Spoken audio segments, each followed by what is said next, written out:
নমস্কাৰ DY365 mid মৰ্নিংৰ সৈতে studio' মজিয়াত মই প্ৰাঞ্জিত শইকীয়া নিৰ্বাচনৰ প্ৰাক মুহূৰ্তত শেহতীয়াকৈ বৰ অস্বস্তিকৰ হৈ পৰিছে অসমৰ সামাজিক পৰিৱেশ এতিয়াও নিৰ্বাচনলৈ মাজত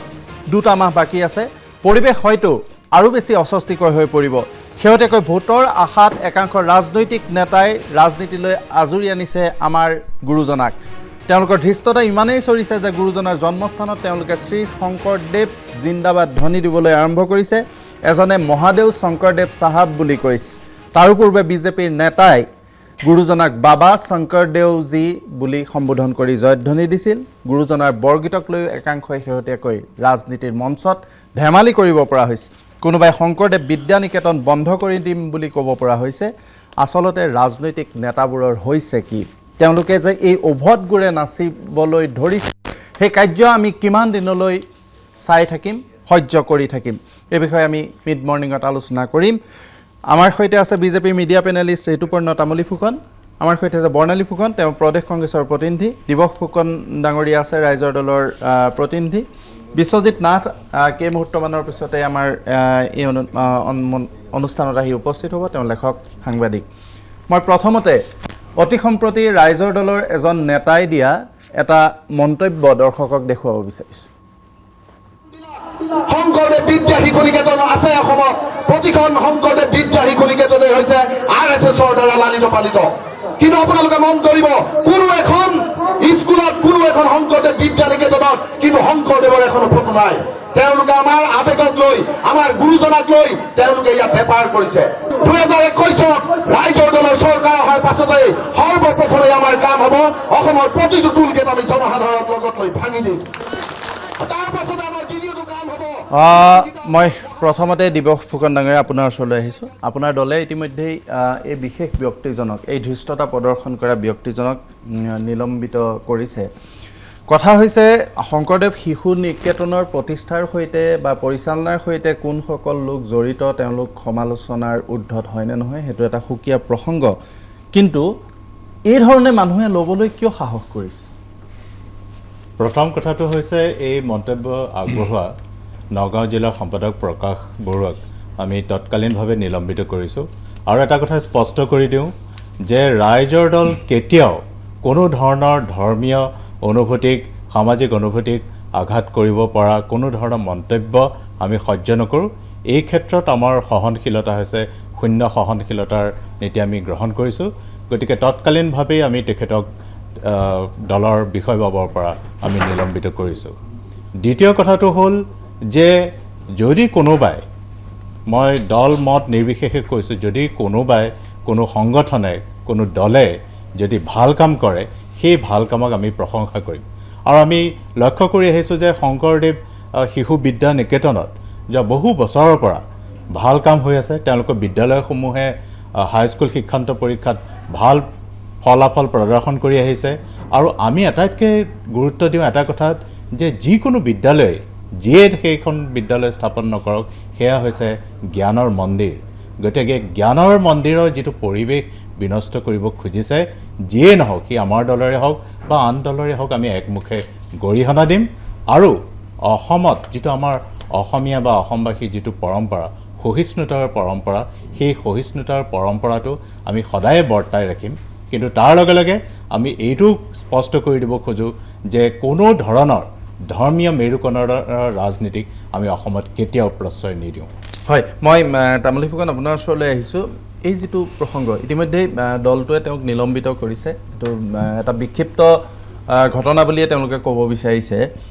আপোনালোকৰ প্ৰতিক্ৰিয়া কি আমাৰ কথাটো হৈছে তেওঁক নিলম্বিত কৰিছে তেওঁক বহিষ্কাৰ কৰিব সেইটো এটা সুকীয়া প্ৰসংগ কিন্তু এই ধৰণেও ৰাজনীতিৰ মঞ্চত মানুহে কথা ক'ব পৰা হৈছে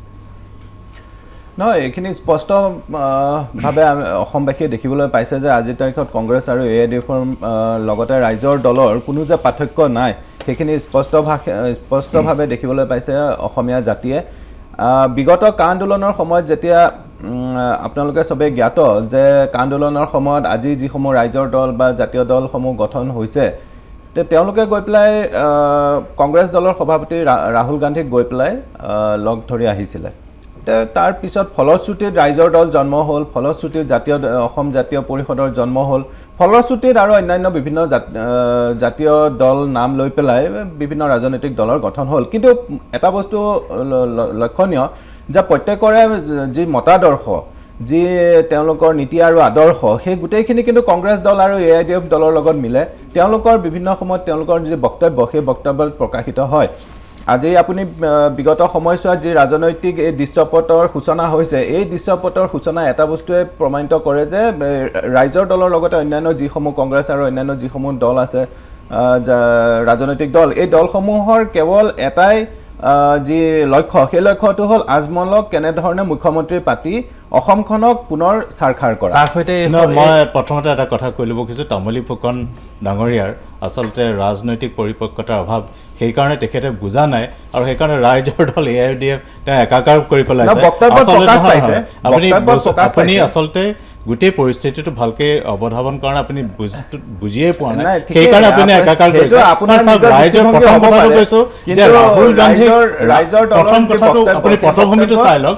যে কা আন্দোলনৰ পটভূমিটো সম্পূৰ্ণ সুকীয়া কা আন্দোলনৰ পটভূমি আৰু কা আন্দোলনৰ পাছত যিবোৰ দল গঠন হৈছে আপুনি কেতিয়াও সেইটো একাকাৰ কৰিব নোৱাৰে যে এইটো AIDFৰ লগত একে কাৰণ এটা জাতীয়তাবাদৰ আমাৰ এটা ইতিহাস আছে আঞ্চলিকতাবাদৰ এটা ইতিহাস আছে এটা পৰম্পৰা আছে আৰু অসমবাসী বাৰে বাৰে আঞ্চলিকতাবাদৰ নামত নামধাৰী শক্তিসমূহৰ পৰা প্ৰবঞ্চিত হৈ আছে আৰু তাৰ প্ৰতিবাদ কল্পে আজি ৰাইজৰ দল গঠন হৈ উঠিছে অসম জাতীয় পৰিষদ গঠন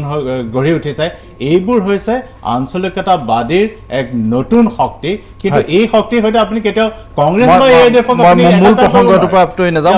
মই আহিম অপৰিপক্কতাৰ তামিল ফুকন মই আপোনাৰ ওচৰলৈ আহিম মই বৰ্ণালীৰ ওচৰলৈ আহিছোঁ আপোনালোকৰ দলটোৱে কি ধৰণে গ্ৰহণ কৰিছে এইটো শেহতীয়া যিটো মন্তব্য মানে শিশু নিকেতন বন্ধ কৰি দিয়াৰ হুংকাৰ মানে কোন দলে কৰিছে কি কৰিছে ডাঙৰ কথা নহয় অসমৰ মাটিত এই ধৰণৰ পৰিৱেশ এটাৰো সৃষ্টি হৈছে অসমৰ ৰাইজ আৰু কংগ্ৰেছ দলে সদায় অসমৰ ৰাইজৰ হৈ থিয় দি আহিছে আৰু তাৰোপৰি আমাৰ বিজেপিৰ ফালৰ পৰা তামুলী ফুকন ডাঙৰীয়াই ক'লে যে কা আন্দোলনৰ সময়ত ৰাইজৰ দল AJPৰ যোনসকল নেতা তেওঁলোকে ৰাহুল গান্ধী ডাঙৰীয়াক লগ কৰিবলৈ গৈছিলে কিন্তু তেওঁ এটা কথা হয়তো পাহৰি গৈছে যে তেওঁলোকৰ মিত্ৰজোঁটত থকা AJPৰো নেতাসকল গৈ ৰাহুল গান্ধী ডাঙৰীয়াৰ ওচৰত গৈ পাইছিলে আৰু সেই কথাটো মই তেওঁক মানে পুনৰ মনত পেলাই দিব বিচাৰিছোঁ আৰু তাৰোপৰি গুৰুজনাক কৰা অপমান যিকোনো দলে নকৰক কিয় যিকোনো ব্যক্তিয়ে নকৰে কিয় আমি সকলোৱে সেই কথাটো তীব্ৰ ভাষাৰে গৰিহণা দিম কাৰণ গুৰুজনাক কেতিয়াও ৰাজনীতিৰ মাজলৈ টানি অনাটো অতি লজ্জাজনক কথা আৰু কংগ্ৰেছ দলে কেতিয়াও গুৰুজনাক কৰা অপমানক কেতিয়াও সহ্য নকৰে আৰু তাৰোপৰি মই এষাৰ কথা ক'ব বিচাৰিছোঁ ইয়াতে শংকৰদেৱ চাহাব বুলি যোনষাৰ কথা কৈছে আজমল ডাঙৰীয়া মই তেওঁক ডিফেণ্ড কৰিবলৈ যোৱা নাই কিন্তু মই এষাৰ কথা ক'ব বিচাৰিম তাতে এষাৰ জিকিৰ আছে চাহেব যায় আগতে হয় চাহেব হয় তেওঁলোকে ভকত যায় পিছতে বুলি এষাৰ জিকিৰ আছে তাতে চাহেব বুলি তেওঁলোকে কিন্তু আল্লাহ সম্বোধন কৰিছে গতিকে চাহেব বুলি কৈ পেলে শংকৰদেৱ গুৰুজনাক অপমান কৰাটো নুখুচায় প্ৰতিটো কিছুমান সেন্টিমেন্ট থাকে মানে হয় ডেফিনেটলি সেন্টিমেন্ট আছে মই এটা কাৰণে কৈছো আপোনাক এটা কথা মই মাত্ৰ মনত পেলাই দিব বিচাৰিছো অমিতাভ বচ্চন কোন আমি বেলেগে পৰিচয় কৰাই দিবলগীয়া প্ৰয়োজন নাই এই অমিতাভ বচ্চনে যেতিয়া অকল শিৱাজী বুলি কৈছিল তেওঁৰ এটা শোট বা শিৱাজী বুলি কওঁতে ছত্ৰপতি শিৱাজী শব্দটো তেওঁ প্ৰয়োগ কৰা নাছিল শিৱাজী জি বুলিও কোৱা নাছিল বা শিৱাজী জি বুলি কোনেও নকয় ছত্ৰপতি শিৱাজীটো নকলে সমগ্ৰ মাৰাঠা জাতিৰ জাতীয়তাবাদ আত্ম অহংকাৰ উঠলি উঠে শংকৰদেৱটো আমাৰ এনেকুৱা এটা জগতগুৰু তেওঁৰ স্থান এনেকুৱা আমি শ্ৰীমন্ত শংকৰদেৱ সেইটোৱে এটা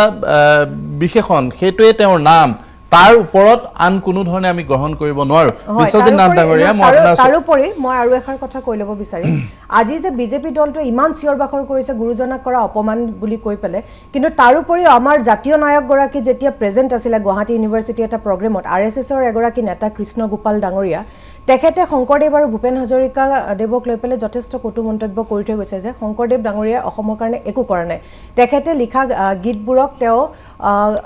একচুৱেলি মই শব্দটো পাহৰিছোঁ তেখেতে লিখা গীতবোৰক তেওঁ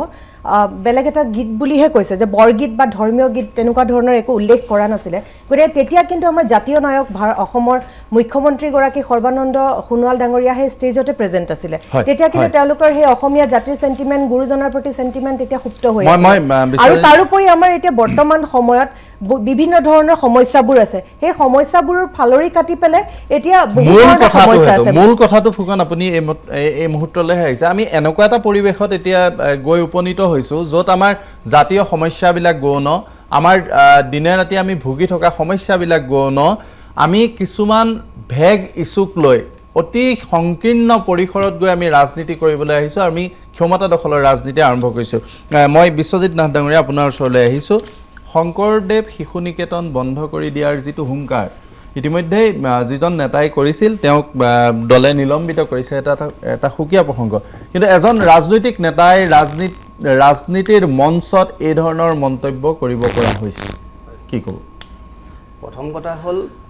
শংকৰদেৱ শিশু নিকেতনসমূহ অসমত কেতিয়া গঠন হৈছিল 1979ত যেতিয়া অসম আন্দোলন আৰম্ভ হৈছিল অসমীয়া জাতি মাটি ভেটি বচোৱাৰ স্বাৰ্থত শংকৰদেৱ শিশু নিকেতন অসমত আৰম্ভ কৰিছিল ৰাষ্ট্ৰীয় স্বয়ংসেৱক সংঘৰ এগৰাকী মাৰাঠী প্ৰচাৰক মহাৰাষ্ট্ৰৰ মাননীয় শ্ৰীকান্ত যোশী ডাঙৰীয়াই তেওঁৱে শংকৰদেৱ শিশু নিকেতন এই নামাকৰণ কৰিছিল আজিৰ তাৰিখত সমগ্ৰ অসমত 555খনৰো অধিক কেৱল ব্ৰহ্মপুত্ৰ উপত্যকাত শংকৰদেৱ শিশু নিকেতন আছে আৰু বিগত যোনটো আপোনাৰ বিত্তীয় বৰ্ষত আপোনাৰ শংকৰদেৱ শিশু নিকেতনে 14 কোটি টকাৰ ওপৰত অসমীয়া কিতাপ মুদ্ৰণ কৰিছে যোনটো চৰকাৰী খণ্ডৰ বাহিৰে কোনো বেচৰকাৰী সংগঠনে কৰা নাই তেনে ক্ষেত্ৰত অসমীয়া ভাষা সাহিত্য সংস্কৃতিলে আপোনাৰ বিদ্যাভাৰতীৰ অধীনৰ যিসমূহ শংকৰদেৱ শিশু নিকেতন আছে তেওঁলোকৰ অৱদান অনস্বীকাৰ্য কিন্তু অসমত যি সময়ত আপোনালোকে দেখা পাইছে কালি আজমল চাহাবে আপোনাৰ শংকৰদেৱ চাহাব বুলি কৈছে এইটো আজিৰ ঘটনা নহয় শংকৰদেৱক বামপন্থী সজোৱা শংকৰদেৱক সেকুলাৰ সজোৱা ইত্যাদি প্ৰসংগ আজিৰ পৰা 4 দশক পূৰ্বে যেতিয়া নটসূৰ্য ফণী শৰ্মা ডাঙৰীয়াৰ সিৰাজ নাটকখন আছিল 4 দশক পূৰ্বে আমি সকলোৱে পঢ়িছোঁ সিৰাজ নাটকখনত শংকৰ আজান কৰা হৈছিল ধৰ্মীয় সম্প্ৰীতি বুজাবলৈ শংকৰ আজান কৰা গৈছিল শংকৰৰ পৰা মাধৱ পুৰুষক গতিয়াই আঁতৰ কৰা হৈছিল সেই প্ৰথম ষ্টাৰ্টিং আৰু সেই ফণী শৰ্মা কোন আছিল ভাৰতীয় গণনাট্য সংঘৰ এগৰাকী সক্ৰিয় কৰ্মী ভাৰতীয় গণনাট্য সংঘ কোন এটা বামপন্থী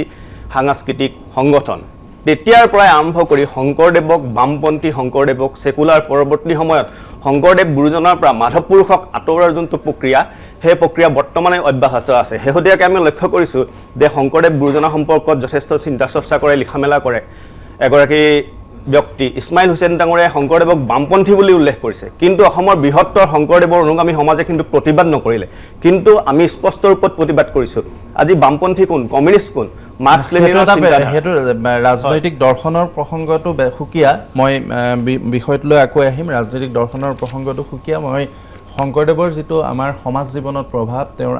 আধ্যাত্মিকতাৰ যি জোৰ সেই প্ৰসংগত আলোচনা কৰিছোঁ নহ'লে ৰাজনৈতিক দৰ্শনৰ প্ৰসংগত যদি পাতিবলৈ যাওঁ সেয়া যথেষ্ট দীঘলীয়া হ'ব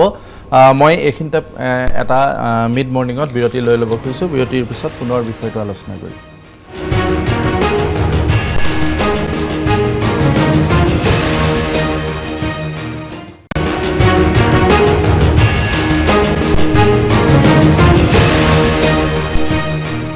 কণ্টেক্ট বিৰতিৰ পিছত পুনৰ উভতি আহিছোঁ মিড মৰ্ণিঙৰ মাজলৈ মই তামুলী ফুকন আপোনাৰ ওচৰলৈ যাম এটা বেলেগ প্ৰসংগ দেখুৱাম তাৰ পূৰ্বে মই আপোনাৰ ওচৰলৈ আহিছোঁ যে কিয় বাৰে বাৰে গুৰুজনাক ৰাজনীতিলৈ টানি অনা হয় এইখিনিতে আপোনাৰ প্ৰশ্নটো উত্তৰ দিয়াৰ আগতে মই দুটা বিন্দুত মই উত্তৰ দিব বিচাৰিছোঁ যে আজি আমাৰ ফুকন ডাঙৰীয়াই যেনেধৰণে ক'লে যে ৰাজনৈতিক পৰিপক্কতাৰ কথাটো আচলতে মই শ্ৰদ্ধা সহকাৰে দাদাক জনাব বিচাৰিছোঁ যে ৰাইজৰ দলে যিখিনি কথা ক'লে ৰাইজৰ দলৰ ফালৰ পৰা যিখিনি বক্তব্য মিটিঙত ৰাখিলে সেই বক্তব্য ৰখাৰ পিছত কোনো এজন সৰু ল'ৰায়ো গম পাব যে এই ৰাইজৰ দলৰ যি ৰাজনৈতিক ভূমিকা সেই ৰাজনৈতিক ভূমিকা কংগ্ৰেছ আৰু AIDFৰ যি মতাদৰ্শ তাৰ লগত মিলে আগন্তুক সময়ত খিলঞ্জীয়া বিৰোধীৰ যি স্থিতি আপোনাৰ কংগ্ৰেছ আৰু AIDFৰ সেই একেটাই খিলঞ্জীয়া বিৰোধী যে স্থিতি যে ৰাইজৰ দলে ল'বলৈ গৈ আছে সি স্পষ্ট দ্বিতীয়তে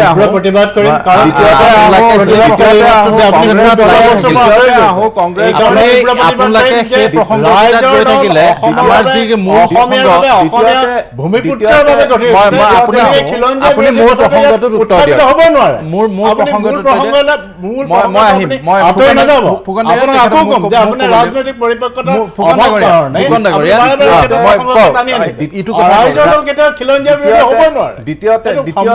দ্বিতীয়তে কংগ্ৰেছ দলৰ যি ভূমিকা সেই ভূমিকাখিনিৰ ক্ষেত্ৰত আমাৰ ফুকন ডাঙৰীয়ানীয়ে যেনেধৰণে ক'লে তেখেতক মই ক'ব বিচাৰিছোঁ যে ভাৰতীয় জনতা পাৰ্টীয়ে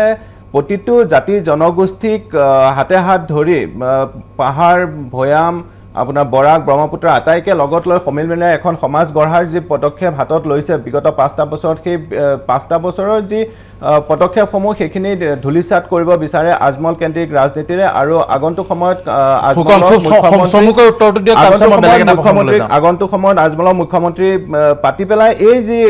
এক সমিল মিলৰ সমাজ এখন গঢ়ি উঠিছে সেই সমিল মিলৰ সমাজখনক ভাঙি পেলাবলৈ তেওঁলোকে চেষ্টা কৰিছে মই খুব চমুকৈ মই বেলেগ এটা প্ৰসংগ আপুনি যে কৈছে বাৰম্বাৰ যে খিলঞ্জীয়া বিৰোধী কংগ্ৰেছ বুলি কংগ্ৰেছে সদায় খিলঞ্জীয়াৰ হৈ মাত মাতি আহিছে আজি কা আন্দোলনত সৰ্বাধিক জেললৈ প্ৰেৰণ কৰা নেতাই আছিলে কংগ্ৰেছৰ ডাঙৰীয়া মোক কমপ্লিট কৰি ল'বলৈ দিয়ক আৰু তাৰোপৰি অসম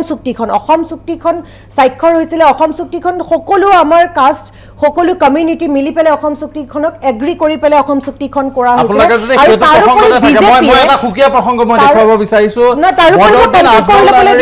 এই প্ৰসংগটোৰ লগত এই শেহতীয়া যিখিনি প্ৰসংগ সৃষ্টি হৈছে ৰাইজৰ দলৰ এজন নেতা বদৰুদ্দিন আজমলৰ এটা প্ৰসংগ এতিয়া মই বৰগীতক লৈ কি ধৰণৰ ধেমালি আৰম্ভ হৈছে মই প্ৰথমতে সেইটো দেখুৱাই ল'ব বিচাৰিছো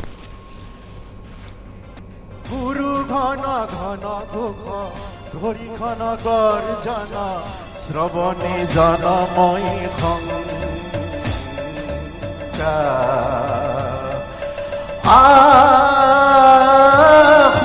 শুন ৰে ঘুৰ বৈৰী প্ৰমাণ নিশা চৰণা খনি আমি নিশা চৰণবিলাকক দমন কৰিব লাগিব হয়নে নহয় ৰাইজ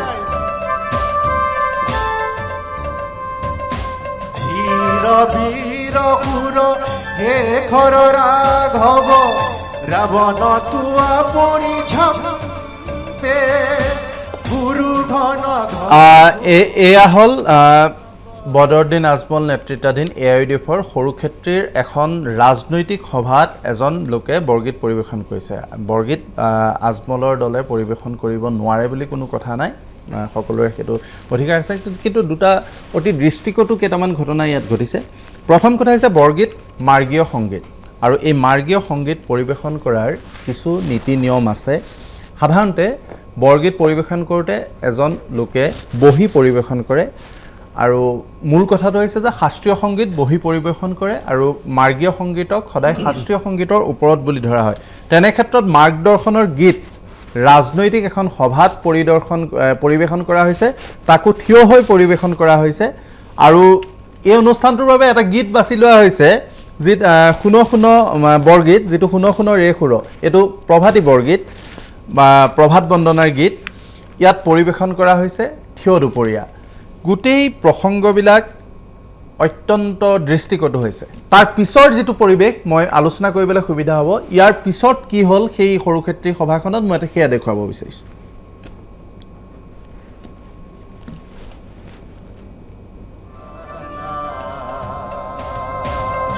নমস্কাৰ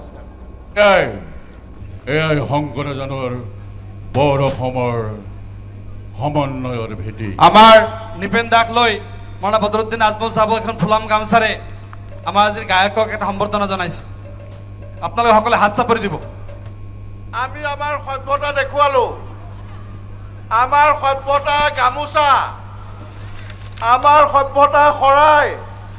আমাৰ সভ্যতা জাপি আমাৰ সভ্যতা শংকৰদেৱৰ বৰগীত এইখিনি আমাৰ সভ্যতা হয় নে নহয় এই সভ্যতা আমি জীয়াই ৰাখিম নে নাৰাখিম এই বৰগীতটোৰ শেষৰ পাকে আছিল কি জানকীক শিৰত কৰিয়া শংকৰ কহতো উপায় শংকৰদেৱে ৰাৱণক কৈছে তুমি সীতা হৰণ কৰি যিটো পাপ কৰিলা তুমি সীতাক মূৰত তুলি ৰামৰ শৰণাপন্ন হোৱা আৰু আজি মই এই শংকৰ আজানৰ সম্প্ৰীতিস্থলৰ পৰা কৈছোঁ হিমন্ত বিশ্ব শৰ্মা আপুনি যি অপৰাধ কৰিলে মৌলানা বদৰুদ্দিন আজমল আৰু এই জনগোষ্ঠীটোক আক্ৰমণ কৰি এতিয়াও সময় আছে আপুনি ৰাজহুৱাভাৱে মৌলানা বদৰুদ্দিন আজমল আৰু এই জনগোষ্ঠীক ক্ষমা খোজক আজি এই মঞ্চত এটা ডাঙৰ সভ্যতা আমি দেখিলোঁ এজন ভকতে আৰু এজন ভকতক ভৰিত ধৰি প্ৰণাম কৰিছে এজন ভকতে আৰু এজন ভকতক ভৰিত ধৰি প্ৰমাণ কৰিছে তাৰ মানে তেওঁ এজন ডাঙৰ সৰু ভকতে এজন ডাঙৰ ভকতৰ ভৰিত ধৰি আশীৰ্বাদ লৈছে এয়া হ'ল এই বৰগীতটোৰ পিছৰ পৰিৱেশ এতিয়া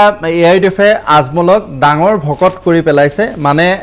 এই মুহূৰ্তত অসমত যিসকল গুৰুজনাৰ শিষ বাচি আছে জীৱিত অৱস্থাত আছে সেইসকলৰ ভিতৰত আটাইতকৈ ডাঙৰ যিজন শিষ আটাইতকৈ ডাঙৰ যিজন ভকত সেই ভকতজনেই হৈছে বদৰুদ্দিন আজমল এই ধৰণৰ মন্তব্য কৰিব পৰা হৈছে মই এটা কথা এইখিনিতে ক্লিয়াৰ কৰি ল'ব বিচাৰিছোঁ এজন যুৱকে বৰগীত পৰিৱেশন কৰিছে পৰিৱেশন শৈলীত তেওঁৰ আপত্তি আছে তাৰপিছত তেওঁক বদৰুদ্দিন আজমল ডাঙৰীয়াই এখন গামোচা পিন্ধাইছে আৰু তেওঁৰ চৰণ স্পৰ্শ কৰিছে সেইখিনিত নিশ্চয় আপত্তি কৰিবলগীয়া একো নাথাকিব এইকাৰণে নাথাকে তেওঁতকৈ বয়সত এজন জ্যেষ্ঠ ব্যক্তিয়ে তেওঁক এখন গামোচা পিন্ধাইছে তেওঁ চৰণ স্পৰ্শ কৰিছে সেইখিনিলৈকে কথাখিনি মোৰ মতে বিতৰ্ক কৰিবলগীয়া নাই কিন্তু পিছত এই ধৰণৰ এটা শব্দ বাক্য প্ৰয়োগ কৰি আচলতে কি পৰিৱেশ সৃষ্টি কৰিব বিচৰা হৈছে মই সকলোৰে প্ৰতিক্ৰিয়া ল'ম আপোনালোকৰ মনৰ কথা জানিবলৈ চেষ্টা কৰিম কিন্তু তাৰ পূৰ্বে মিড মৰ্ণিঙত ল'ব খুজিছোঁ এক চমু বিৰতি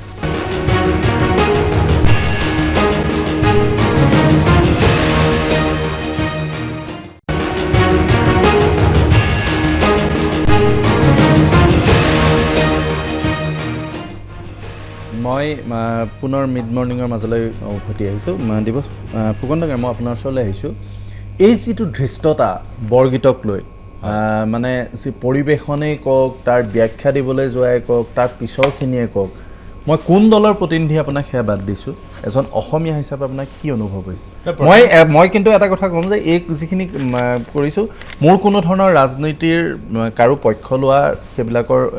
কথা নাই মই এইটো দেখি আচলতে মোৰ গা জ্বলি গৈছে সঁচা কথা ক'বলৈ গ'লে কোন দলৰ সভাত কি সভাত এইটো ডাঙৰ কথা নহয় বিজেপিয়ে কৰিলেও সেইটো ভুল কংগ্ৰেছে কৰিলেও ভুল AIDFে কৰোঁতেতো ভুল হৈছেই আপোনালোকে কৰিলেও ভুল কি ক'ব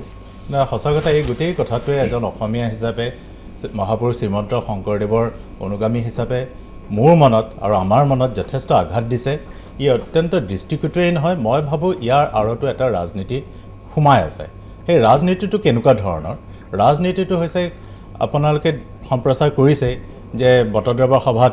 AIDFে শংকৰদেৱ চাহাব ক'লে শংকৰদেৱৰ নামত জিন্দাবাদ দিলে তাৰ আগে আগে এইটো ঘটনা ঘটিছে গতিকে এই গোটেই ঘটনাবোৰৰ আঁৰত তেওঁলোকৰ এটা চক্ৰান্ত আছে সেই চক্ৰান্তটো হৈছে যে তেওঁলোকে বিজেপিৰ হাতত এপাত এপাতকৈ ব্ৰহ্মাস্ত্ৰ তুলি দিছে যাতে বিজেপিয়ে এইবোৰৰ আকৌ সদব্যৱহাৰ কৰিব পাৰে তেওঁলোকৰ নেৰেটিভত অন্তৰ্ভুক্ত কৰিব পাৰে আৰু গোটেই অসমৰ মানুহৰ মাজত অসমবাসীৰ মানুহৰ মনৰ মাজত আৰু এটা সাম্প্ৰদায়িক বিষবাষ্প তেওঁলোকে বিয়পাই দিব পাৰে গতিকে মই সন্দেহ প্ৰকাশ কৰোঁ যে AIDFে আচলতে বিজেপিৰ বি টিম হিচাপে কাম কৰিছে নেকি আৰু কংগ্ৰেছে যেহেতু মহাজোঁটত তেওঁলোকক অন্তৰ্ভুক্ত কৰি ল'লে গতিকে এইটো মহাজোঁট নহয় এটা তেওঁলোকৰ বাবে কংগ্ৰেছৰ বাবে এটা মহাজোঁট হ'ব আৰু যিমানেই নিৰ্বাচনৰ দিন ওচৰ চাপি আহিব সিমানে এইবোৰ অলাগতিয়াল অপমান কৰাটো অত্যন্ত দুখজনক কথা তীব্ৰ প্ৰতিবাদ কৰোঁ কিন্তু এই অলাগতিয়াল নেৰেটিভত গোটেই অসমবাসীক এনেধৰণে মোহাচ্ছন্ন কৰি ৰাখিব যে মূল প্ৰশ্নবোৰ যিবোৰ আমি উত্থাপন কৰিবলৈ চেষ্টা কৰি আছোঁ ৰাইজৰ দলে আমি কৈছোঁ যে আমাৰ কাৰণে উন্নয়ন প্ৰথম কথা আৰু উন্নয়নে শেষ কথা আমি এটা নতুন ৰাজনৈতিক সংস্কৃতি গঢ়ি তুলিব খুজিছোঁ তথাকথিত আমি 70 বছৰ যিটো ৰাজনৈতিক সংস্কৃতি দেখিলোঁ তাৰ বিপৰীতে আমি বিচাৰিছোঁ যে এইবাৰ প্ৰকৃতাৰ্থত ৰাইজে ৰজা হওক ৰাইজে আমাৰ নিৰ্দেশ দিয়ক আমি ৰাইজৰ ওচৰত আঁঠু ল'ম ৰাইজ হ'ব আমাৰ হাইকমাণ্ড গতিকে তাত মূল কথাটো হৈছে ৰাইজৰ যিবোৰ প্ৰশ্ন ৰাইজৰ যিবোৰ সমস্যা ৰাইজৰ যিবোৰ দীৰ্ঘদিনীয়া পৰিত্ৰাণৰ উপায় বিচাৰিছে গতিকে সেইবোৰ আমি ইছ্যু ল'ব খুজিছোঁ কিন্তু এনেকুৱা ধৰণৰ ইছ্যু লৈ পেলাই আমি আচলতে সময় অনাহকত আমি অপব্যয় কৰিছোঁ মূল ইছ্যুবোৰলৈ আমি অহাটো অত্যন্ত প্ৰয়োজনীয় হৈ পৰিছে বিশ্বজিৎ নাথ আপোনাৰ প্ৰতিক্ৰিয়া যে মই দেখুৱালোঁ বৰগীতটো কি ধৰণে পৰিৱেশন কৰিছে তাৰপিছত কি মন্তব্য দিলে তেওঁলোকৰ এজন নেতা চম্পক কলিতা বদৰুদ্দিন আজমলৰ অতি ঘনিষ্ঠ নেতা এইবিলাকে কি সূচাইছে আপুনি কি প্ৰতিক্ৰিয়া প্ৰকাশ কৰিব হয় আপোনাৰ মই পূৰ্বে উল্লেখ কৰিছিলোঁ যদিও আপুনি ৰাজনৈতিক দৰ্শনৰ কথা ক'লে এই শংকৰদেৱক লৈ এটা চামে আপোনাৰ মই দেখিলোঁ গুৰুজনাক আজিৰ তাৰিখত অসম সত্ৰ মহাসভাহক শ্ৰীমন্ত শংকৰদেৱ সংঘক সকলোৱে প্ৰকৃত শংকৰদেৱজনক ধৰিব পৰা নাই প্ৰকৃত শংকৰদেৱ কোনজন যদিও ধৰ্মীয় এশৰণ হৰিনাম ধৰ্মৰ গুৰুজনাৰ এই বস্তুখিনি বাদ দিলেও শ্ৰীমন্ত শংকৰদেৱ গুৰুজনা যে এজন ভাৰ্চেটাইল জিনিয়াছ আছিল সেই বস্তুটো সমগ্ৰ বিশ্বৰ দৰবাৰত প্ৰতিষ্ঠা কৰাত আমি ব্যৰ্থ হৈছোঁ ব্যৰ্থ হোৱাৰ বাবে আজি সৰু সৰু ৰাজনৈতিক নেতাই তেনেকুৱা ধৰণৰ শংকৰদেৱক লৈ তুখামোদ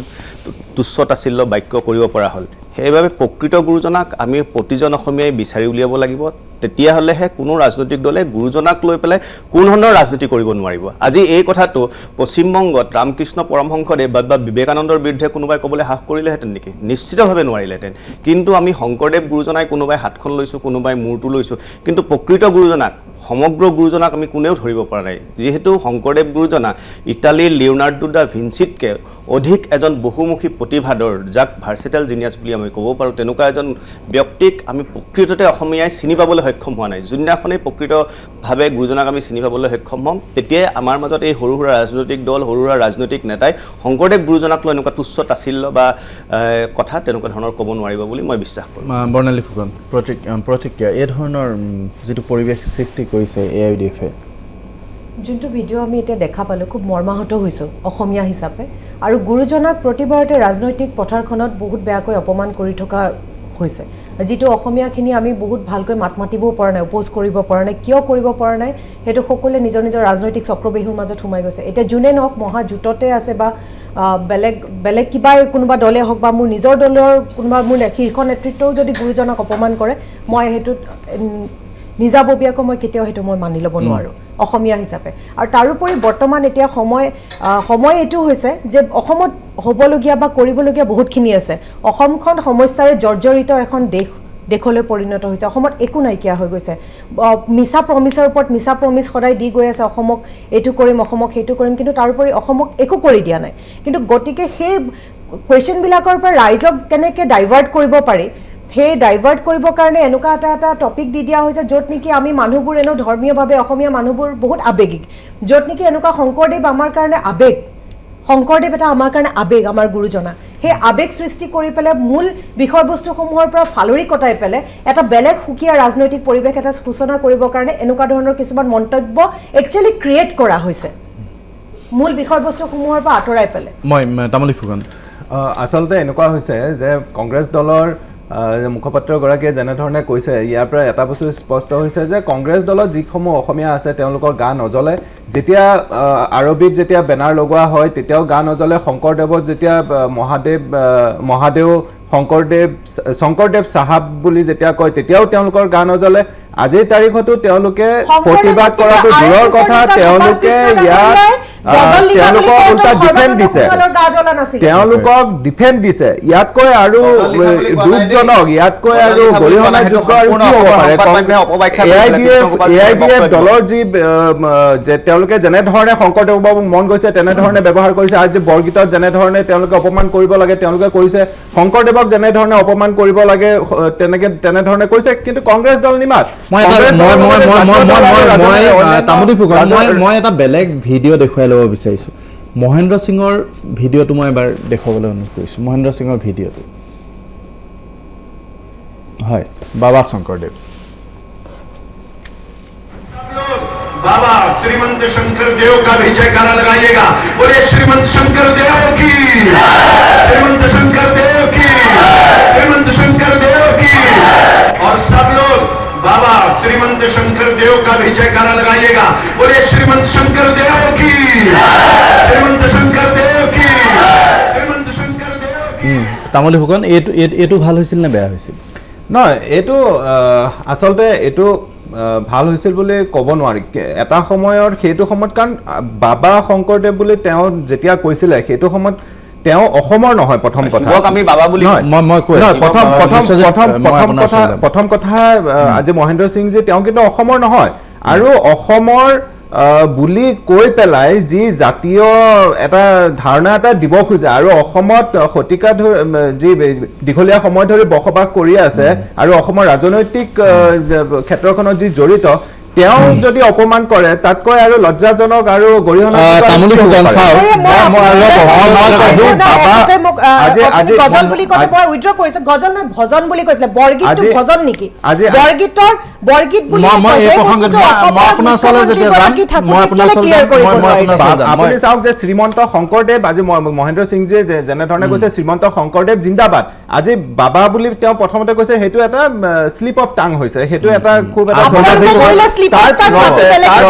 আজমলৰ কালি শ্লিপ অফ টাং বুলি কৈছে না আজমলৰ শ্লিপ অফ টাং নহয় বৰগীতটো কেনেকে শ্লিপ অফ টাং হ'ব আজি বৰগীত নহয় বৰগীতৰ এতিয়া চাওক প্ৰথম তামুলী মই এটা কথা দেখুৱাইছো চাওক প্ৰথম কথা হৈছে যে আপোনালোকে বাৰে বাৰে কৈছে কালিও এজন মুখপাত্ৰ আপোনালোকৰ ইয়ালৈ আহি কৈছে যে তেওঁ বাহিৰৰ মানুহ তেওঁলোকে বাহিৰৰ মানুহৰ তেওঁলোকৰ টিউনত গণ্ডগোল থাকিব পাৰে মই সেইটো স্বীকাৰ কৰোঁ শংকৰদেৱ বুলি কৈছে তেওঁ শংকৰদেউ বুলি কৈছে টিউনত গণ্ডগোল থাকিব পাৰে কিন্তু মহেন্দ্ৰ সিং এদিনতে বাহিৰলৈ অহা মানুহ নাছিল দেই মহেন্দ্ৰ সিঙক তেতিয়া অসমৰ প্ৰভাৰী নিযুক্ত কৰা হৈছিল তেখেত দীঘলীয়া সময় ধৰি অসমত আছিল অসমৰ ৰাজনীতি তেওঁ জানিছিল অসমৰ সমাজ জীৱন জানিছিল আৰু মহেন্দ্ৰ সিং এজন যথেষ্ট ব্যক্তিত্বশালী আৰু প্ৰতিভাশালী লোক মই জানো ব্যক্তিগতভাৱে এই মহেন্দ্ৰ সিঙে কিন্তু অসমত ৰাজনীতি কৰিবলৈ আহোঁতে অসমত চৰকাৰ গঠন কৰিবলৈ আহোঁতে তেওঁ শংকৰদেৱ কি সেয়া জনা নাছিল জনাৰ ইচ্ছা কৰা নাছিল বা কোনেও জনোৱা নাছিল ঠিক আছে মহেন্দ্ৰ সিঙৰ ভুল হৈছিল মই এতিয়া ইটো ভিডিঅ'ত দেখুৱাবলৈ অনুৰোধ কৰিছোঁ তাত থকা আনসকল মানুহেও জয়ধ্বনি দিছিল যিসকলে জানিছিল শংকৰদেৱ কোন চাওক এইটো নহয়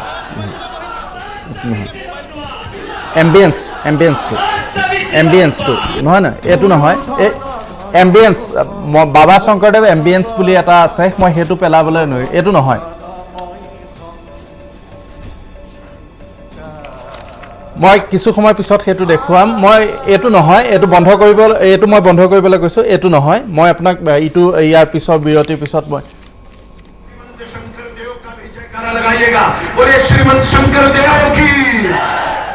নহয় এইটো নহয় মই সেইটো দেখুৱাম ইয়াৰ বিৰতিৰ পিছত মই এই মুহূৰ্তত পিছে দেখুৱাব পৰা নাই মই বিৰতিৰ পিছত সেইটো দেখুৱাম কিন্তু এই কথাটো কি কয় মানে তাত থকা আনসকলেও কিন্তু জয়ধ্বনি দিছিল শইকীয়া ডঙে মই এটা কথা ক'ব খুজিছোঁ যে গোটেই কথাটো সি বিজেপিয়ে হওক বা AIDF-এ হওক তেওঁলোকৰ যে অসমৰ প্ৰতি কোনো ধৰণৰ আন্তৰিকতা নাই সেইটোকে তেওঁলোকে বাৰে বাৰে প্ৰমাণ কৰি আহিছে বিজেপিৰ ক্ষেত্ৰত মই ক'ম ঠিক আছে মানি লৈছোঁ যুক্তিৰ খাতিৰত যে মহেন্দ্ৰ সিং বাহিৰত আছিলে কিন্তু বিজেপিৰ ইয়াৰ যি ৰাজ্যিক সমিতি বা কৰ্মী বা নেতা তেওঁলোকৰ এইটো দায়িত্ব আছিলে যে তেখেতক ব্ৰিফ কৰা শংকৰদেৱ মহাপুৰুষজনৰ বিষয়ে তেখেতক আৰু ঠিক তেনেকৈ AIDF-এ যিটো দল অসমতেই তেওঁলোকে লালিত পালিত হৈ পেলাই ক্ষমতা দখলৰ কাৰণে বাৰে বাৰে যুঁজ কৰি আছে তেওঁলোকৰো দায়িত্ব আছিলে যে শংকৰদেৱ মহাপুৰুষজনৰ বিষয়ে ভালকৈ জানি লোৱাটো বদৰুদ্দিন আজমলে নাজানিব পাৰে যদিও তেওঁ অসমত থাকে বুলি কয় তেওঁৰ উদ্যোগ নিজে অসমত বিশাল অৰ্থনৈতিক সাম্ৰাজ্যখন অসমক কেন্দ্ৰ কৰি গঢ়ি উঠিছে গতিকে তেওঁ নজনাটো এটা সমানে অক্ষমনীয় অপৰাধ আৰু ঠিক তেনেকৈ তেওঁলোকৰ AIDF-ৰ যিজন পালি নেতা আছে চম্পক কলিতা আৰু অন্যান্য নেতাসকল আছে তেওঁলোকে এইটো কৰিবলৈ দিয়াটো তেওঁলোকৰ কাৰণে সমানে অক্ষমনীয় অপৰাধেই নহয় এইটো এটা জাতিদ্ৰোহী কাম ঠিক সেইধৰণে বিজেপিৰো এইটো এটা সম্পূৰ্ণভাৱে জাতিদ্ৰোহিতাৰ পৰিচয় দিছে বিজেপিৰ ৰাজ্যিক সমিতিৰ প্ৰতিজন নেতা কৰ্মকৰ্তা তেওঁলোকে আচলতে অসমবাসীৰ ওচৰত ক্ষমা বিচৰা উচিত মই আহিম মই পুনৰ মিড মৰ্ণিঙত ল'ব খুজিছোঁ এক চমু বিৰতি তাৰপিছত সেই মন্তব্যৰ যিটো অংশ মই দেখুৱাব খুজিছিলোঁ সেইটো দেখুৱাব বিচাৰিছোঁ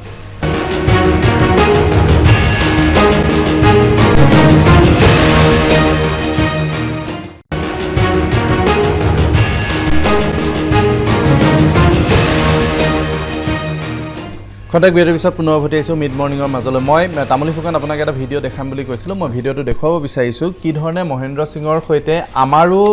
মানে একাংশ নেতাই জয়ধ্বনি দিছিল। আপুনি চাই লওক।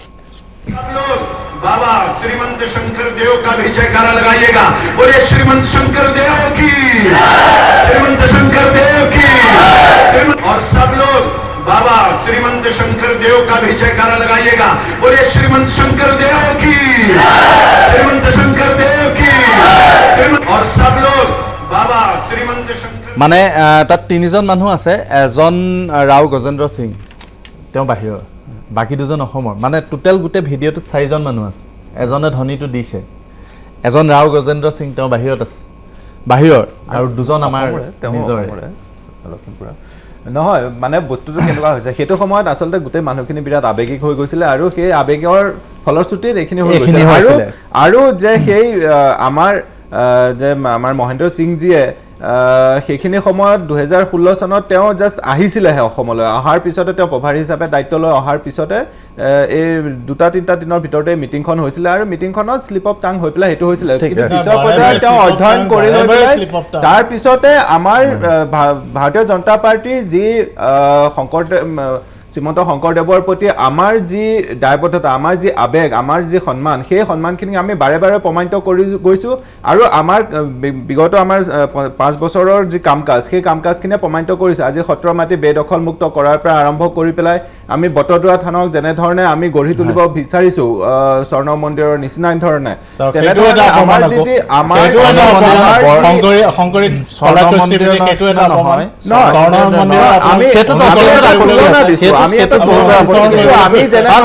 বৰদোৱাক আপোনালোকে যিমান কনষ্ট্ৰাকশ্যন মানে কি কওক, যি ধৰণৰ আন্তঃগাঁথনি নিৰ্মাণ নকৰক, আমাৰ সম্পূৰ্ণ সমৰ্থন আছে। কিন্তু এই সকলোৰে হয়তো স্বৰ্ণ মন্দিৰৰ আৰ্হি বুলি ক'লে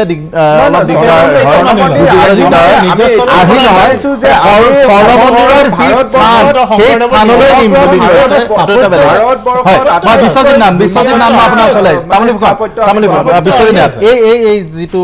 মন্তব্য মানে বিজেপিৰো ভুল হৈছে নেকি? নিশ্চিতভাৱে ভুল হৈছে। মই এইখিনি ক্ষেত্ৰত অকণমান বহলাই মোক অকণমান সময় দিব যে মই দেখিলোঁ যে 2016 চনৰ মে' মাহত অসমত বিজেপি নেতৃত্বাধীন চৰকাৰখন হোৱাৰ পাছত বহু মানুহ নতুনকৈ হিন্দুত্ববাদী, ৰাষ্ট্ৰবাদী আৰু একাত্ম মানৱতাবাদী হৈছে নিশাটোৰ ভিতৰতে, আৰু ৰাতিটোৰ ভিতৰতে RSS হৈছে। মই ক'ব বিচাৰিছোঁ যে এই শংকৰ মাধৱৰ ভূমিৰ মানুহক নতুনকৈ ৰাষ্ট্ৰবাদ, হিন্দুত্ববাদ আৰু একাত্মবাদ শিকাব নালাগে। তাৰ মই 3টা উদাহৰণ দিম। ৰাষ্ট্ৰবাদী শংকৰদেৱ, গুৰুজনাই কৈছিল ধন্য ধন্য ভাৰতবৰ্ষ, ধন্য ধন্য কলিকাল, ধন্য ধন্য নৰতন ভাল। ৰাষ্ট্ৰবাদী শংকৰদেৱ। একাত্ম মানৱতাবাদী শংকৰদেৱ, যত জীৱ জংগম কীট পতংগম অগনগ জগতেৰি কায়া, কুকুৰ চিগাল গদৰ ভৰু আত্মাৰম জানিয়া হবা কৰিবা প্ৰণাম। কীৰ্তনৰ প্ৰথমটো কীৰ্তনত কোৱা গৈছে জয় জয় ৰাম, জয় শ্ৰীৰাম, জয় সনাতন হৰিয়ে। মৰ্যাদা পুৰুষোত্তম শ্ৰীৰামৰ গুণানুকীৰ্তন কৰা হৈছে। হিন্দুত্ববাদী শংকৰদেৱ, একাত্ম মানৱতাবাদী শংকৰদেৱ আৰু ৰাষ্ট্ৰবাদী শংকৰদেৱ। এতিয়া আপুনি 3টা ক'লে, মই আৰু এটা কওঁ। হয়, মই এটা কওঁ, ব্ৰাহ্মণৰ চন্দলৰ নিবিচাৰি কুল, দাতাত চোৰৰ যেন দৃষ্টি একে তুল, নিচত সাধুত যাৰ ভৈল এক জ্ঞান, তাহাকেহে পণ্ডিত বুলিয়া সৰ্বজন। এইটো কি ক'ব? এইটোও কৈছিল নিশ্চিত, এইটো কৈছিল যে জাত পাত নাছিল, জাত পাত নাই, সকলো এক, কোনো ধৰণৰ উচ্চ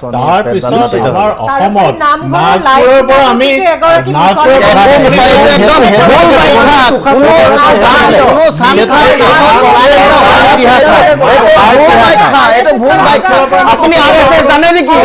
আপুনি জানে নেকি?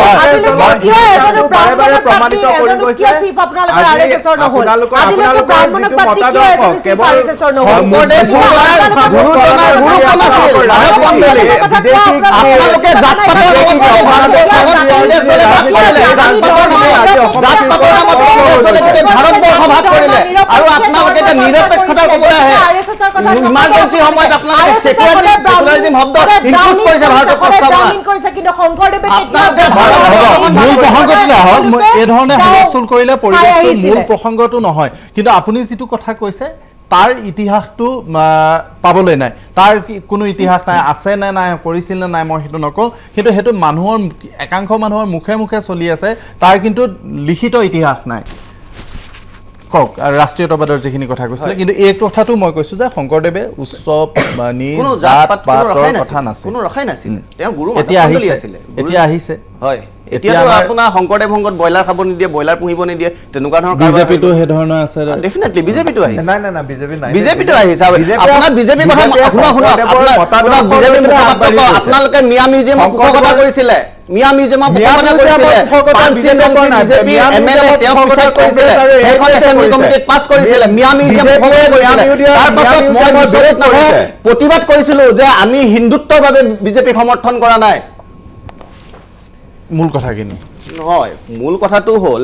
এতিয়া কথাটো হ'ল বিভিন্ন ৰাজনৈতিক দলে বিভিন্ন সময়ত বিভিন্ন কথা কৈ থৈ আহিছে মই কৈছোঁ যে ৰাষ্ট্ৰবাদ একাত্ম মানৱতাবাদ হিন্দুত্ববাদ আমাক কোনো বেলেগৰ পৰা শিকিব নালাগে আমাক শ্ৰীমন্ত শংকৰদেৱ গুৰুজনাই শিকাই থৈ গৈছে এতিয়া অসম ভূমিত স্বাধীনোত্তৰ কালৰ পৰা বা স্বাধীনতাৰ পাছৰ পৰা লেফ্ট আৰু আল্ট্ৰা লেফ্ট দুটা শক্তি অতি শক্তিশালী হৈ আহিছে কিন্তু তাৰ পাছতো অসমখনত সোঁপন্থী ৰাজনীতি দপদপাই আছে সোঁপন্থী ৰাজনীতি কিয় দপদপাই আছে তাৰ কাৰণটো হ'ল আমি অসম ভূমিৰ মানুহ শ্ৰীমন্ত শংকৰদেৱ আৰু মাধৱদেৱ গুৰু দুজনাৰ শিক্ষা আৰু দীক্ষিতভাৱে আমাৰ অসমত এতিয়াও সোঁপন্থী ৰাজনীতি দপদপাই আছে এইটোৱে মূল কথা ফুকন মিছেছ ফুকন মিছ ফুকন এই প্ৰসংগত আপুনি কি কৈছিল যে এই যিটো কথা শংকৰদেৱৰ লৈ এইটো এবাৰ বিজেপিৰ ৰাজনীতি আপুনি যিখিনি মন্তব্য বিজেপিৰ তেওঁ দিছে স্লিপ অফ টাং আপুনি কি ক'ব এটা বিজেপিৰ পৰা অহাটো স্বাভাৱিক কাৰণ জাতিধ্বংসী যদি জাতীয় নায়ক হৈ যদি জাতিধ্বংসী মৰণাস্ত্ৰ কাখন যদি অসমীয়া মূৰত সোধাব পাৰে গতিকে অসমৰ ভুৱা জাতীয় নায়কজনে জিন্দাবাদ ধ্বনি দিয়াটো একো ডাঙৰ কথা নহয় 1.50 লাখ হিন্দু বাংলাদেশী অহা আমি দেখিলোতো 1.50 লাখ হিন্দু বাংলাদেশী অহা আমি দেখিলো ক'বলৈ দিয়ক তেতিয়াহ'লে এষাৰ কথা ক'বলৈ দিয়ক ভাৰতত নাগৰিকত্ব কেনেকৈ কি প্ৰকাৰে হয় আপুনি নিশ্চয় জানে বহুত জনা ব্যক্তি আপুনি ভাৰতত নাগৰিকত্ব 4টা প্ৰকাৰে হয় আপুনি গম পায় জন্মগত ইনহেৰিটেন্স বাই ৰেজিষ্ট্ৰেশ্যন বাই আপোনাৰ নেশ্যনেলিজম আপোনাৰ 2016 চনলৈকে ভাৰতবৰ্ষত 11 বছৰ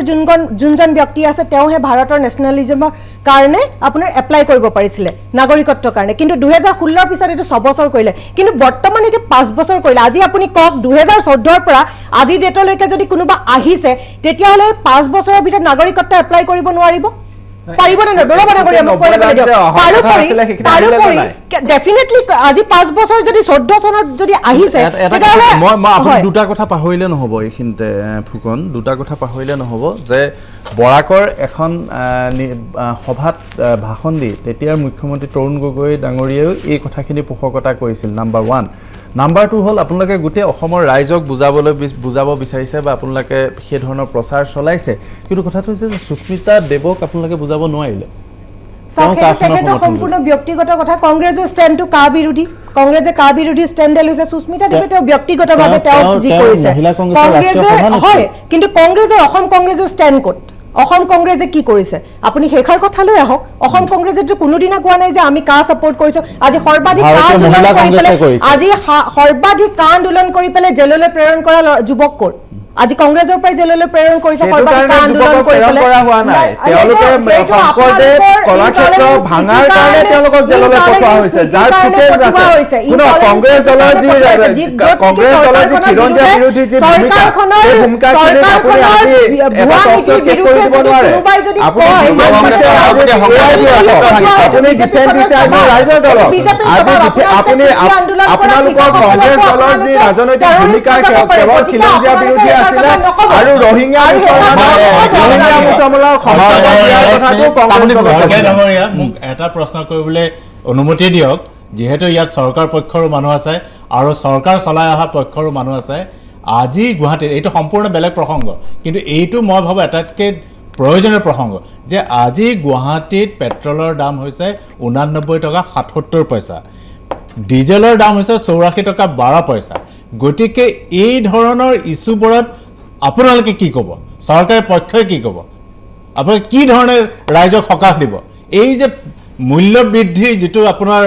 মানে আকাশলংঘী মূল্য বৃদ্ধি হৈ আছে দিনক দিনে সাধাৰণ মানুহ দুখীয়া মানুহ দিনক দিনে দুখীয়াৰ পৰা দুখীয়া হৈ গৈছে, চিকিৎসা সেৱাৰ পৰা বঞ্চিত হৈ গৈছে, পথ যোগাযোগৰ পৰা দুৰ্ভোগ ভুগিছে। এইবোৰ ক্ষেত্ৰত আপোনালোকে সেইটোৱে কৈছোঁ মই শংকৰদেৱ মই শ্ৰীমন্ত শংকৰদেৱৰ জিন্দাবাদ এইবোৰ লৈ পেলাই আমি যথেষ্ট পলিটিক্স কৰিলোঁ। এইটো পলিটিক্স এৰক, মানে এই কথাখিনিত যেতিয়া সমস্যাৰ কথা আহিল, উন্নয়নৰ কথা আহিল, আমাৰ জীৱনৰ কথা আহিল, জীৱন যাপনৰ কথা আহিল, সেই মুহূৰ্তত কোনোবাই এই ধৰণৰ এটা মন্তব্য কৰি দিয়ে। মন্তব্যটো সৰু সুৰা মন্তব্য নহয়, আমাৰ জাতীয় জীৱনৰ আমাৰ যিজন আৱেগ, যিজনক আমি জগতগুৰু বুলি কওঁ, যিজন জগতগুৰু শংকৰদেৱক লৈ তেওঁলোকে অপমান কৰিবলৈ আৰম্ভ কৰি দিয়ে। তাৰ লগে লগে কি হয়, আমাৰ মানুহখিনিৰ শংকৰদেৱৰ প্ৰতি যি শ্ৰদ্ধা, তেওঁৰ প্ৰতি যিটো আৱেগ, সেইটোক লৈ তেওঁলোক এটা ব্যস্ত হৈ পৰে আৰু তাৰ লগে লগে মূল ইছ্যুবিলাক তল পৰে। এই ধৰণে প্ৰতিটো নিৰ্বাচনৰ সময়ত এইটোৱে হৈ আছে। মই সেই কথাটোৱে কৈছোঁ যে মূল যিবিলাক সমস্যা, আমাৰ বানপানী সমস্যা, মূল্যবৃদ্ধিৰ সমস্যা, গৰাখহনীয়াৰ সমস্যা, এই সমস্যাবিলাকে, এই জাতীয় ইছ্যুবিলাকে, এই সমস্যাবিলাকে গুৰুত্ব নাপায়। মই পুনৰ মিড মৰ্ণিঙলৈ আহিম, কিন্তু তাৰ পূৰ্বে ল'ব খুজিছোঁ এক চমু বিৰতি।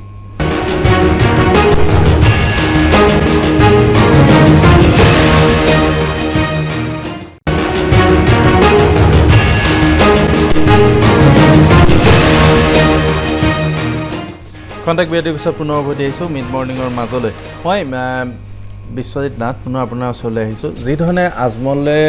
আজমলৰ দলে দিয়া শ্ৰী শংকৰদেৱ জিন্দাবাদ ধ্বনি বন্ধ হ'ব লাগে, আজমল চাহাবে কোৱা, তেওঁৰ সমপৰ্যায় কৰি কোৱা যিটো শংকৰদেৱ চাহাব, সেইটো বন্ধ হ'ব লাগে। সেইধৰণে এই ধৰণৰ মানে মহেন্দ্ৰ সিঙৰ দৰে মানুহবিলাকৰ জয়ধ্বনিটো বন্ধ হ'ব লাগিব। নিশ্চিতভাৱে বন্ধ হ'ব লাগিব, নিশ্চিতভাৱে। তেওঁলোকৰ সেই সংস্কাৰটো নাই নেকি বিজেপিত? এই যিটো কথা কৈছে যে তেওঁলোকে শংকৰদেৱ মাধৱদেৱ গুৰুজনাৰ দৰ্শন সন্দৰ্ভত এতিয়াও তেওঁলোক স্পৰ্শকাতৰ নহয় নেকি? একচুৱেলি মই আগতেই কৈছোঁ যে শংকৰ মাধৱ গুৰুজনাৰ সম্পৰ্কত অসমৰ বহুত মানুহে নাজানে। আজিৰ তাৰিখত অসমৰে বহুত বিদগ্ধ পণ্ডিতে শংকৰদেৱ মাধৱদেৱ গুৰুজনাৰ সম্পৰ্কে নাজানে। তেনে ক্ষেত্ৰত ৰাজনৈতিক দলৰ নেতাই নজনাটো স্বাভাৱিক কথা, তাকো তেওঁলোক অসমৰ বাহিৰৰ। মই আকৌ আহিছোঁ তামুলী ফুকন আপোনাৰ ওচৰলৈ, যে এই কথাবিলাকত লাগি থাকোঁতে মূল জাতীয় যিবিলাক সমস্যা, যিবিলাক আমাৰ মূল বাধা, সেইবিলাক বাধাগ্ৰস্ত হোৱা নাই জানো? তৰুণ প্ৰজন্মৰ এজন ৰাজনীতিলৈ অহা লোক হিচাপে, যুৱক হিচাপে আপুনি কি ভাবে? নহয়, আচলতে বিগত 5টা বছৰ আপুনি যদি গোটেই ৰাজনৈতিক গোটেই দৃশ্যপটসমূহ যদি চাই আপুনি দেখিবলৈ পাব যে ভাৰতীয় জনতা পাৰ্টীৰ নেতৃত্বত এক নতুন ৰাজনৈতিক পৰম্পৰা গঢ়ি উঠা পৰিলক্ষিত হৈছিলে, যি উন্নয়নৰ ৰাজনীতি। আজি আমি কৈছিলোঁ যে আমি যেতিয়া ভাৰতীয় জনতা পাৰ্টীৰ নেতৃত্বত যেতিয়া মিত্ৰজোঁটৰ চৰকাৰখন হৈছিলে, তেতিয়া অসমৰ ৰাস্তা ঘাট জৰাজীৰ্ণ আছিলে। সেই জৰাজীৰ্ণ ৰাস্তাৰ পৰা আমি 21,000 কিলোমিটাৰ ৰাস্তা আমি বনালোঁ, 1000 আমি কাঠৰ দলং পকীকৰণ কৰিলোঁ। আমি উন্নয়নৰ ৰাজনীতি লৈ পেলাই ৰাইজৰ ওচৰলৈ আগুৱাই যাবলৈ বিচাৰিছিলোঁ। কিন্তু যেতিয়া এটা ৰাজনৈতিক সাম্প্ৰদায়িক দলে যেতিয়া গোটেই সমাজখনকে কলুষিত কৰিব বিচাৰিব, তেতিয়া আমাৰ যি অসমীয়া জাতীয় সমাজ, সেই সমাজখনক ৰক্ষণাবেক্ষণ দিয়াটো ভাৰতীয় জনতা পাৰ্টীৰ দায়িত্ব, আৰু সেই দায়িত্ব আমি সুকলমে পালন কৰি যাম। আৰু যি আগ্ৰাসন, যি সাংস্কৃতিক আগ্ৰাসন, আজি শ্ৰীমন্ত শংকৰদেৱক যেনেধৰণে ৰাজহুৱাভাৱে যেনেধৰণে এক অপমান কৰিলে, ইয়াৰ যি আপুনি পিছফালে যদি চাবলৈ যায় তেনেহ'লে দেখিব যে ই এক আগ্ৰাসনৰ মানে এটা ইংগিত, যে আপুনি বিগত সময়ছোৱাত দেখিবলৈ পাইছে যে কংগ্ৰেছৰ AIDFৰ সভাত আপোনাৰ আৰবিত বেনাৰ লগাই দিছিলে। অসম এনেকুৱা এখন দেশ য'ত বহু জাতি জনগোষ্ঠীৰ মিলনভূমি, সেই জাতি জনগোষ্ঠীৰ মিলনভূমিত এক আৰবীয় যি আগ্ৰাসন, সেই আগ্ৰাসন তেওঁলোকে কৰিব বিচাৰিছে, সাংস্কৃতিক আগ্ৰাসন, আৰবীয় সাংস্কৃতিক আগ্ৰাসন তেওঁলোকে জাপি দিব বিচাৰিছে। কিন্তু ভাৰতীয় জনতা পাৰ্টীৰ নেতৃত্বত যি মিত্ৰজোঁট হৈছে, সেই মিত্ৰজোঁটে এই যি আগ্ৰাসন, এই আগ্ৰাসনক মানে প্ৰতিহত কৰি পেলাই অসমীয়া জাতিক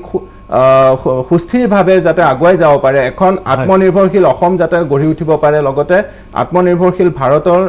যি ধাৰণা, সেই ধাৰণাক আমি যাতে আগুৱাই লৈ যাব পাৰোঁ, সেই দৃষ্টান্তৰে ভাৰতীয় জনতা পাৰ্টীৰ নেতৃত্ব মিত্ৰজোঁট আগবাঢ়ি গৈছে। মৰ্ণেল ফুকন, মই আপোনাৰ ওচৰলৈ আহিছোঁ। এই কথাটো মই একেটা প্ৰশ্নকে যদি সোধোঁ, উন্নয়নৰ প্ৰসংগ, উন্নয়নৰ ইছ্যু, আমাৰ সমস্যাৰ জ্বলন্ত সমস্যাৰ ইছ্যু, সেইখিনিয়ে আমি নিৰ্বাচন খেলিব নোৱাৰোঁ নেকি? সেই দিনে দিনে দেখোন পৰিৱেশটো আকৌ পিছুৱাই অহাৰ নিচিনা হৈছে আপোনালোকে আজি কংগ্ৰেছ চৰকাৰৰ দিনত কি উন্নয়ন কৰিছিল বিজেপিৰ দিনত কিয় সিমানখিনি উন্নয়ন হোৱা নাই বুলি এটা কম্পেয়াৰ কৰি কি প্ৰতিশ্ৰুতি দি সেই ধৰণৰ আগবাঢ়ি যাব পৰা পৰিৱেশ এটা নাই নেকি আজি মই এইখিনি কৈ লওঁ দুটা কথা প্ৰথম কথাটো হৈছে যে হয় তেওঁলোকে উন্নয়নৰ প্ৰতিশ্ৰুতি দি পেলাই ক্ষমতা আহিলে পৰিৱৰ্তনৰ প্ৰতিশ্ৰুতি দি পেলাই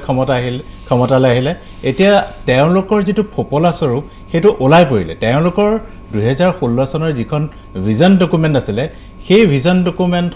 সন্দৰ্ভত আমাৰ দলে এটা পুংখানুপুংখভাৱে এটা অধ্যয়ন চলালে আমি তাত দেখিলোঁ যে তেওঁলোকৰ ভিজন ডকুমেণ্টত প্ৰতিশ্ৰুতি দিছিলে 476টা আৰু এই 5 বছৰ তেওঁলোকে পূৰণ কৰিলে মাথোন 5টা গতিকে তেওঁলোকৰ এইটো গতিত যদি মানে উন্নয়ন কৰিবলৈ যায় তেওঁলোকৰ প্ৰয়োজন হ'ব 4 শতিকা অৰ্থাৎ 471 বছৰ এতিয়া কথা শেষ কৰিলোঁ তেওঁলোকে দলটোৱে তেওঁলোকে বিপদত পৰিছে যে তেওঁলোকে প্ৰতিশ্ৰুতি দি পেলাই প্ৰতিশ্ৰুতি ৰাখিব নোৱাৰিলে গতিকে এতিয়া তেওঁলোকে এনেকুৱা ধৰণৰ স্পৰ্শকাতৰ বিষয়বোৰ বাছি লৈছে যাতে মানুহৰ মনটো আনফাললৈ ঢাল খুৱাব পাৰে এতিয়া মই এটা প্ৰস্তাৱ দিব খুজিছোঁ যে আজি আমি 3টা দলৰ প্ৰতিনিধি আছোঁ কংগ্ৰেছৰ আছে বিজেপিৰ আছে আৰু মই নিজে ৰাইজৰ দলৰ পৰা আছোঁ যে আমি এটা প্ৰস্তাৱ লওঁ আহক যে আগন্তুক নিৰ্বাচনৰ সময়ত আমি কোনো ধৰণৰ ধৰ্মীয় সাংস্কৃতিক এইবোৰ দিশৰ কথা আমি উল্লেখ নকৰোঁ নিৰ্বাচনী সভাসমূহত আমি এটা প্ৰতিশ্ৰুতি দিওঁ ৰাইজক আমি প্ৰতিজ্ঞা কৰোঁ আমি অকল উন্নয়নৰ কথা কম আমি ডেভেলপমেণ্টৰ কথা কম আমি গভৰ্নেন্সৰ কথা কম নহয় যে চৰকাৰখন আমি কেনেকৈ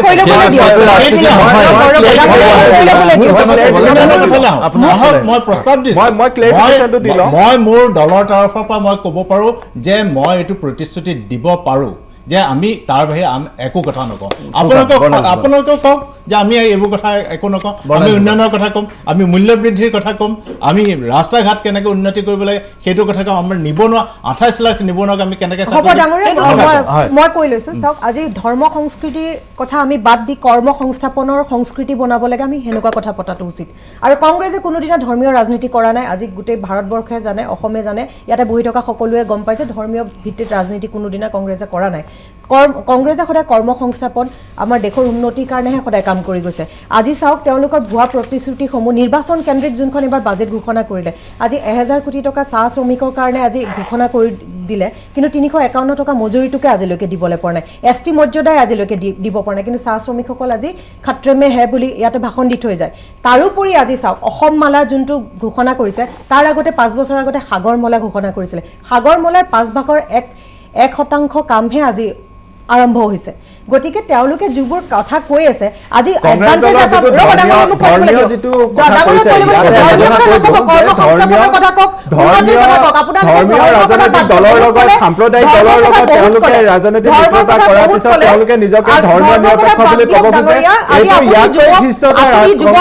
প্ৰতিনিধিত্ব কৰিব কালিলৈ কিন্তু কৰ্ম সংস্থাপনৰ কথা পাতক উন্নতিৰ কথা পাতক গতিকে ধৰ্মৰ কথা বাদ দিয়ক ইয়াতে ধৰ্মৰ কথা আমি বহুত পাতিলো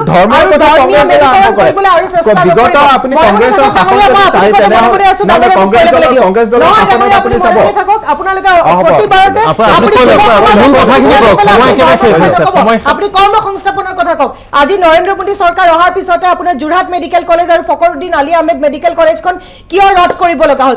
তাৰ পিছত 2000 ল'ৰা ছোৱালীৰ জীৱনক লৈ খেলা খেলিলে যিটো 5খন মেডিকেল আজি মেডিকেল কলেজ সংস্থাপনৰ কথা কয় আজি কি লোকেল ৰিজনেল লেংগুৱেজত মেডিকেল কলেজ আপোনাৰ ইনষ্টিটিউটবোৰ আপোনাৰ টেকনিকেল ইনষ্টিটিউট খোলা কথা কয় যতিকে চাইনা ৰাছিয়াতে কাজাকিস্তানতে নহল অসমত হোৱাটো একদম ইমান বেছি সৰু কথা নহয় বহুত কষ্ট কৰিব লাগিব তাৰ কাৰণে কিন্তু তেওঁ এই প্ৰতিবাৰতে যেনেকৈ মিছা কথা কৈ আছে আজি টুইন টাৱাৰৰ কথা কৈ আছে এক্সপ্ৰেছ হাইৱেৰ নিচিনাকৈ মিছা কথা বাৰে বাৰে মাত মাতি আছে আজি নীতিন গাডকাৰী ডাঙৰীয়া 4 বছৰ আগতে কৈছিলে যে স্থল আৰু জল বিভাগৰ লগত অলৰেডি চুক্তি হৈছে কিন্তু এতিয়া এই দুদিন আগতে আমি গম পাইছোঁ যে তাৰ তেনেকুৱা কোনো চুক্তি হোৱাই নাছিলে গতিকে কিমান মিছা কথা কৈ অসমীয়া মানুহক মিছা প্ৰলোভন দিব গতিকে নিৰ্বাচনমুখী কথাবোৰ বাদ দি সঁচাকৈ দেশখনৰ উন্নতিৰ কাৰণে চিন্তা কৰক আৰু যিহেতু আপুনিও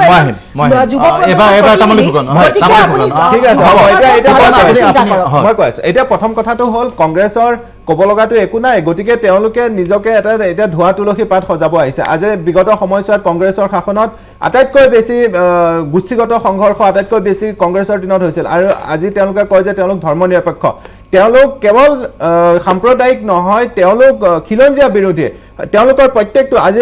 অসম আন্দোলনৰ সময়ত 855 জন অসমীয়াক হত্যা কৰা দলটো হ'ল কংগ্ৰেছ দল। তাৰপিছত সৌ সিদিনা আজি বেছিদিন হোৱা নাই খিলঞ্জীয়াক যেতিয়া ভূমিপট্টা দিবলৈ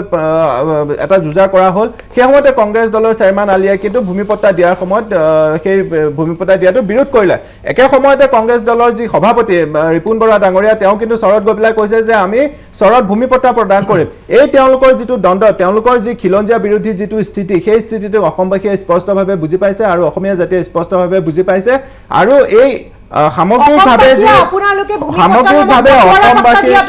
2,30,000 ভূমিপট্টা প্ৰদান কৰা হৈছে ডাঙৰীয়া। আপোনালোকে তথ্য আপোনালোকে চাই ল'ব। ভূমিপট্টা বাটোৱাৰা পট্টা আৰু ভূমিপট্টা আপোনালোকৰ তাৰ যিটো ডিফাৰেঞ্চ সেইটো বুজি নাপায়। কৰ্মসংস্থাপন 15 লাখ মুদ্ৰা লোনৰ জৰিয়তে কৰ্মসংস্থাপন দিয়া হৈছে।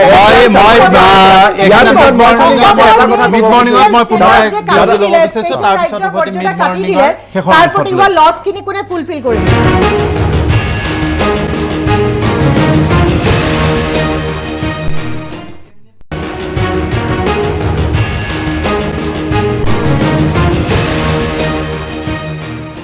খন্তেক বিৰতিৰ পিছত পুনৰ উভতি আহিছোঁ মিড ডেৰ মাজলৈ। মই বিশ্বজিৎ, আমি এজন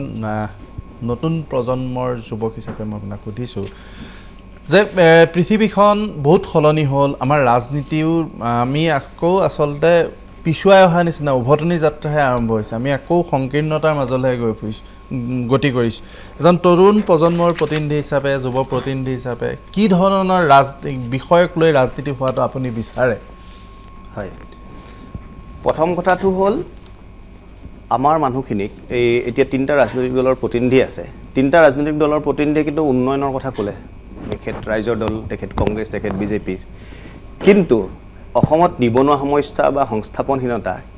তাৰ মূল কাৰণ কি বুলি মই ব্যক্তিগতভাৱে ভাবোঁ, ইছলামিক আগ্ৰাসন। এসময়ত হাজোত আছিল কলিতাকুছি, এতিয়া কলিতাকুছি নাই তাত। নগাঁৱত আছিল বামুণবুৰীত বামুণ নাই। তাৰপাছত গোৱালপাৰা জিলাত হাজংসকল, ৰাভাসকলৰ গাঁও আছিল, এতিয়া নাই। এই ইছলামিক আগ্ৰাসনৰ বিৰুদ্ধে, মুছলমানৰ বিৰুদ্ধে নহয় দেই, যি ইছলামিক ৱাহিবিজিমৰ আগ্ৰাসনৰ বিৰুদ্ধে ৰাইজৰ দলেই হওক বা অসম জাতীয় পৰিষদেই হওক বা কংগ্ৰেছ দলৰ স্থিতি কি সেইটো স্পষ্ট কৰাটো উচিত। কংগ্ৰেছ দলে খুব সম্ভৱ নিজৰ স্থিতি প্ৰকাশ কৰিব নিবিচাৰে। কিয় প্ৰকাশ কৰিব নিবিচাৰো? কাৰণ কংগ্ৰেছ দলটো খানৰ পৰা গান্ধী কেনেকৈ হ'ল সেইটো আজিও ৰহস্য হৈয়ে থাকিল। সেইটো কাৰণে তেখেতসকলে মন্তব্য দিবও নিবিচাৰিব। কিন্তু মই ভাবোঁ প্ৰতিটো ৰাজনৈতিক দলে যি ইছলামিক ৱাহিবিজিমৰ আগ্ৰাসন, সেই আগ্ৰাসন সন্দৰ্ভত স্থিতি অসমৰ ৰাইজৰ আগত স্পষ্ট কৰা উচিত। দিবস ফুকন ডাঙৰীয়া, কি ধৰণৰ ৰাজনীতি বিচাৰে? না, আমি একদম স্পষ্টকৈ কৈছোঁ যে আমি উন্নয়নৰ ৰাজনীতি বিচাৰোঁ। প্ৰথম কথা, আমি নিবনুৱাৰ কৰ্মসংস্থাপনহীনতাৰ কথা আমি বিশ্বাস কৰোঁ, বিচাৰোঁ তাৰ এটা স্থায়ী সমাধানৰ কাৰণে। আৰু অসমৰ যিমানবোৰ জ্বলন্ত সমস্যা আছে,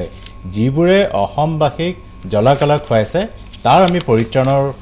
উপায় বিচাৰোঁ। আৰু তাৰ লগে লগে আমি সম্পূৰ্ণ বিজ্ঞান মনস্কতাৰে আমি এক আধুনিক মনৰ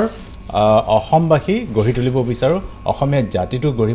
গঢ়িব বিচাৰোঁ, য'ত কোনো ধৰণৰ ধৰ্মীয় সাম্প্ৰদায়িক কথা নাথাকিব, কোনো ধৰণৰ অন্ধবিশ্বাস, কুসংস্কাৰ নাথাকিব।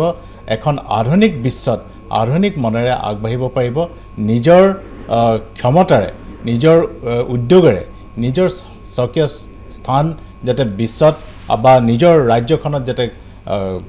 দখল কৰিব পাৰে, সেইটো বিচাৰিছোঁ আমি। মই তামুলী ফুকন, একেবাৰে শেষত কি ৰাজনীতি বিচাৰে আপুনি? কি ধৰণৰ? আচলতে আমি ক'ম যে সমাজৰ প্ৰতিটো বৰ্গৰ, প্ৰতিটো বৰ্ণৰ প্ৰতিগৰাকী ব্যক্তিৰ উন্নতি হ'ব লাগে। আৰু শংকৰদেৱৰ যি একাত্ম মানৱতাৰ পৰা আৰম্ভ কৰি শংকৰদেৱৰ যি ধাৰণা অসমীয়া জাতিক আমাক দি থৈ গৈছে, সেই যি ধাৰণা, সেই আদৰ্শ সৰুগত কৰি ভাৰতীয় জনতা পাৰ্টীৰ যি আদৰ্শ অন্ত্যোদয়ৰ লক্ষ্য লৈ পেলাই সবকা সাথ, সবকা বিকাশ আৰু সবকা বিশ্বাসৰ পথেৰে আমি